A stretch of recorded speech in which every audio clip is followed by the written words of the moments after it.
ताज्या घडामोडींसोबत अपडेट राहण्यासाठी वडार परिवर्तन न्यूज चॅनल सबस्क्राइब करा। बेल आयकॉन दाबायला विसरू नका, म्हणजे आमचे अपडेट्स तुमच्यापर्यंत पोहोचत राहतील।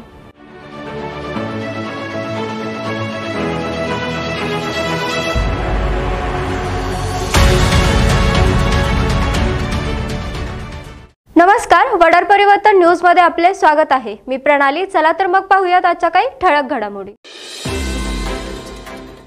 सांगली पंतप्रधान नरेंद्र मोदी यांच्या मंत्रिमंडळात रिपब्लिकन पक्षाचे राष्ट्रीय अध्यक्ष रामदास आठवले यांची निवड झाल्याबद्दल आज सांगली येथील माता रमाई आंबेडकर उद्यान येथे कार्यकर्त्यांनी आतिषबाजी व जिलेबी वाटप करीत जल्लोष केला।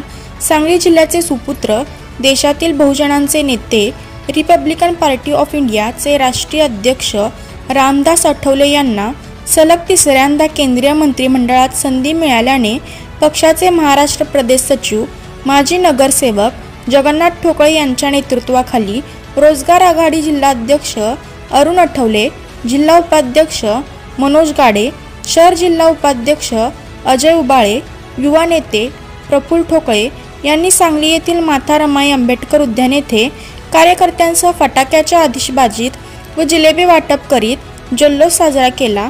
यावेळी जिल्हा उपाध्यक्ष संतोष वाघमारे, अशोक ठोकळे, किशोर मुळीक, ज्येष्ठ नेते आप्पासाहेब साबळे, सचिन ऐबळे, संतोष तंगडी, जितेंद्र बनसोडे यांच्यासह अनेक कार्यकर्ते उपस्थित होते।